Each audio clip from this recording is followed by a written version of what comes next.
Film ini nyeritain tentang bocil yang suka sama mama muda. Wih, kayak mana pula ceritanya itu? Jadi selama beberapa menit ke depan, aku bakalan nemani aktivitas gabut kalian guys. So, stay tune!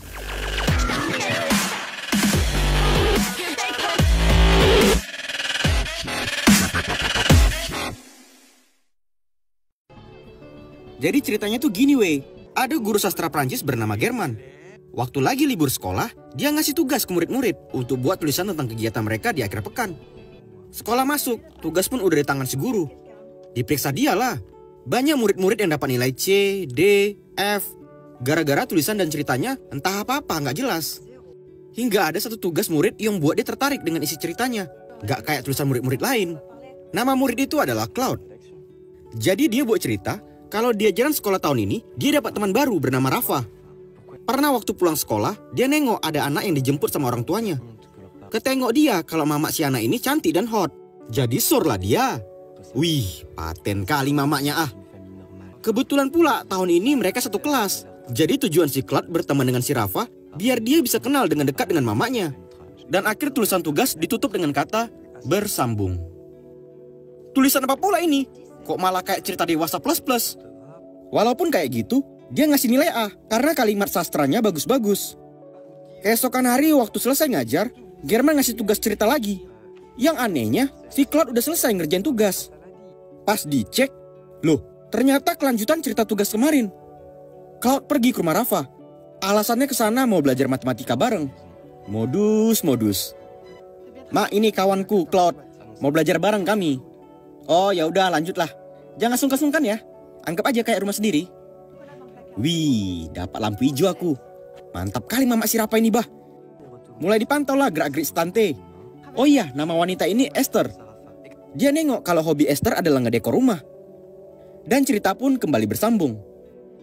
German ngasih tahu cerita itu ke Jenny, biniknya. Dia ngerasa Claude punya bakat jadi penulis. Tulisan sastranya bagus. Dan dia semakin penasaran dengan cerita selanjutnya. Keesokan hari, dia ngasih pelajaran tambahan ke Claude. German ngasih tahu cara supaya bisa jadi penulis yang handal dengan alur cerita yang baik. Dia juga ngasih buku-buku sastra dari penulis terkenal di Prancis. Claude ngerasa senang karena guru sastra suka dengan tulisannya. Makasih ya Pak, udah suka dan mau bantu tulisan saya. Ini cerita berikutnya Pak.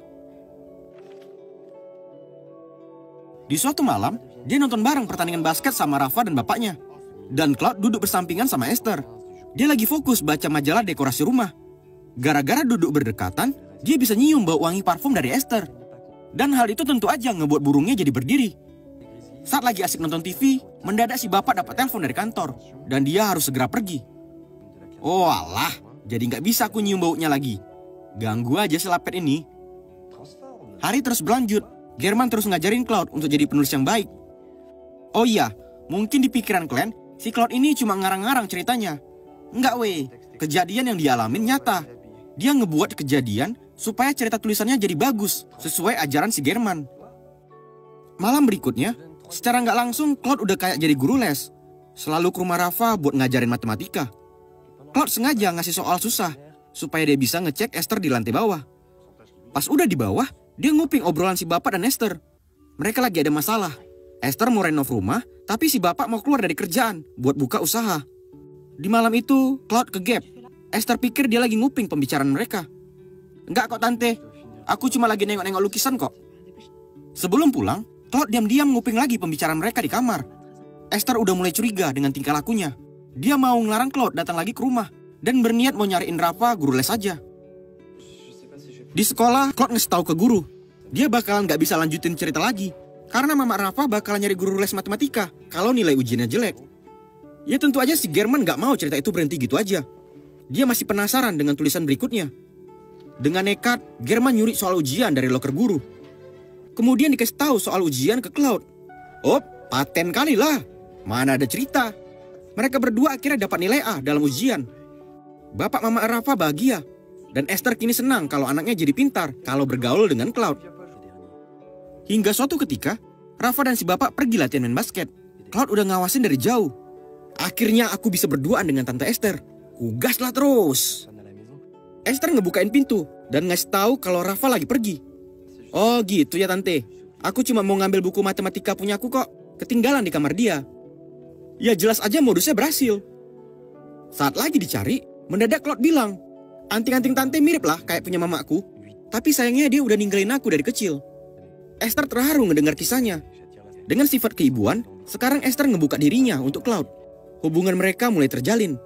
Dengan ilmu seni lukisan dan properti, Cloud berhasil nyuri hatinya.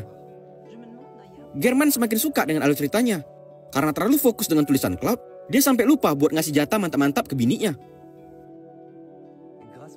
Untuk ngerayain nilai A si Rafa, Cloud diundang buat makan malam bersama mereka. Hubungan dia dengan keluarga itu jadi semakin dekat. Agar mereka nggak curiga dengan kedekatan dia dengan mamanya, Cloud pergi nyamperin Rafa saat main basket. Hal itu ngebuat Rafa semakin senang bisa bersahabat dengan Cloud. Saat di sekolah, German sengaja nyuruh Rafa nyeritain tulisannya di depan kelas. Rafa dengan malu-malu nyeritain tentang persahabatannya dengan Cloud. Karena tulisan sastranya banyak yang bersalahan, dia jadi diolok-olok sama teman sekelas. Hal itu ngebuat Rafa jadi malu dan marah. Kejadian tersebut ngebuat Cloud jadi punya cara untuk ngebuat tulisan ceritanya jadi makin seru. Dia nyuruh Rafa membuat mempermalukan si guru dengan buat artikel di koran tentang guru yang suka ngebully murid di depan kelas. Awalnya si guru setuju-setuju aja. Pikirannya sama kayak Cloud, biar tulisannya makin seru. Setelah artikel Rafa berhasil terbit di koran, secara nggak sadar ternyata hal itu berdampak langsung dengan kehidupannya. German kena tegur sama kepala sekolah. Abis itu bapak si Rafa juga datang ke sekolah. Hampir aja kena bau gementah mukanya. Ya mana ada bapak yang mau anaknya dipermalukan di sekolah. Rafa senang karena rasa malunya udah terbayarkan. Hingga suatu malam, saat itu lagi hujan deras. Cloud diminta sama si bapak untuk nginap aja. Besok baru pulang. Ya si Cloud jelas senang. Berarti dia bisa ngintip Esther di jam tidur. Ini kamar buat kau nginap, Cloud. Kau juga bisa pakai baju aku kok. Makasih ya buat bantuan selama ini. Kau memang sahabatku paling the best. Dan tiba-tiba aja si Rafa nyipuk bibir Cloud. Wih, bisa kali bah. Rafa salah tingkah dan langsung ninggalin dia. Bagi Cloud gak masalah. Dia malah semakin senang karena semakin punya banyak bahan gila buat tulisannya. Saat udah di jam tidur, Cloud dapat pemandangan gak terduga. Dia nengok kalau Esther lagi mantap-mantap sama suaminya. Paten kali badan si Esther nih ya. Wih, mantul. Cloud ngasih terus tulisan kisah nyatanya ke German. Dan hal itu juga dibaca sama Jenny. Walaupun dia juga tertarik dengan cerita itu, tapi dia mulai ngerasa kalau hubungan dengan suaminya udah mulai renggang. Hubungan Cloud dengan Esther semakin dekat. Mereka saling curhat tentang keindahan taman di tempat itu. Bahkan mereka gak sungkan untuk berbagi gigitan apel. Hingga suatu malam, Cloud nengok kalau Esther dan suaminya lagi berantem. Si bapak ketahuan pergi ke klub malam dengan alasan cuma nemani klien kantor. Tapi Esther nggak percaya dan si bapak jadi marah. Udah dituduh yang nggak. Dengan nekat, Cloud keluar kamar. Dia ngasih sepucuk surat untuk Esther dan langsung lekas pergi.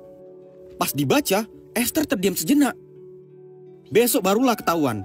Ternyata isi surat adalah puisi dengan kata-kata romantis yang ngebuat si Esther terpesona.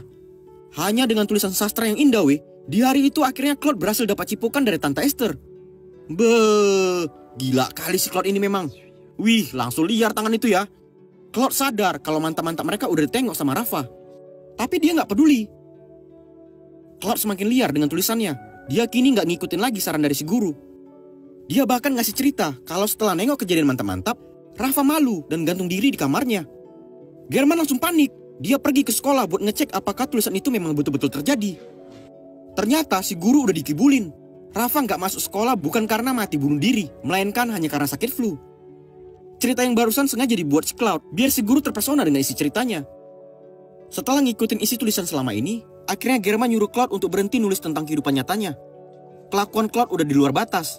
German sadar kalau dia selama ini udah ngedukung perbuatannya. Gak terima dengan suruhan si guru, Cloud pergi dengan marah. Setelah Rafa sembuh dari sakit, dia nemuin Cloud. Dia mutusin hubungan persahabatan mereka. Hah? Persahabatan apa yang kau maksud, Lek? Malulah mamak kau karena punya anak homo kayak kau. Tahu kau? Gedegam! Langsung kena tumbuk muka si Cloud. Setelah habis dipukulin, Cloud nggak tinggal diam. Dia pergi ke halaman belakang rumah Rafa. Esther yang nengok dia langsung segera nyamperin sebelum ketahuan sama suaminya. Esther, aku mau ngebawa kau pergi dari sini.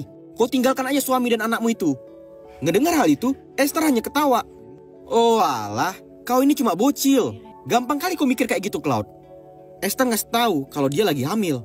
Dan mereka akan segera pindah ke negara Cina karena suaminya dapat pekerjaan yang lebih baik di sana. Terima kasih Cloud, udah nghibur diriku di saat aku sedang sakit, marah dan sedih. Cloud sangat terpukul. Apa yang dia impikan selama ini gagal didapatkannya. Dia gagal dapetin si mama muda. Keesokan hari, setelah apa yang dilalui dan dia pelajari, Cloud berhenti sekolah. Dia pergi ngembaliin semua buku-buku German ke bininya. Cloud gak mau cerita nyata itu berakhir dengan hanya tulisan kesedihannya. Saat makan siang, Cloud ngasih tahu ke Jenny kalau si guru pernah cerita dia sangat pengen punya anak. Tapi nggak bisa karena bininya mandul. Ngedengar hal itu ngebuat Jenny terpukul malu. Di sekolah, Rafa ternyata buat pengakuan ke kepala sekolah. Dia ngasih tahu kalau kemarin si guru German udah nyuri soal matematika. Hal itu langsung ngebuat dia dipecat dari sekolah. Selesai makan siang, Cloud sengaja ngelanjutin tulisan ceritanya yang bakal ngebuat si guru sampai berpikiran kalau dia dan bininya udah tidur bareng. Dia pergi dari sana dan ninggalin tulisan itu. Bisa kalian bayangkan lah kayak mana isi otak si guru saat ngebaca lanjutan tulisannya. Dipecat dari sekolah, abis itu si istri udah gak tahan tinggal sama dia. Ya tentu aja dia malah ngebayangin kalau Cloud barusan tidur sama bininya. Padahal Cloud udah mainin pikiran si guru lagi. Dan hal itu gak benar-benar terjadi. German langsung berniat ngebunuh Jenny, tapi Jenny berhasil ngelawan dan mukul kepalanya hingga pingsan. Beberapa hari kemudian, German yang udah kayak gembel terduduk di kursi taman belakang apartemen. Cloud datang nyamperin mantan gurunya itu. Walaupun tulisan Cloud udah ngebuat hidupnya jadi hancur, tapi dia ngerasa kalau Cloud adalah penulis berbakat yang sangat hebat. Pak, coba kau tengok aktivitas di seluruh jendela apartemen itu. Dengan bantuan ilmu sastramu dan keahlianku bergaul serta menulis, kita bisa ngebuat buku novel dengan kisah nyata yang sangat mengagumkan. Mereka berdua terdiam, dan akhirnya film pun tamat. Oke guys, demikian alur cerita film In the House tahun 2012. Pelajaran yang bisa diambil dari film ini adalah pergunakan karunia bakatmu untuk sesuatu hal yang positif. Dan jangan suka main dengan mama muda. Semoga kalian suka dengan alur cerita film kali ini.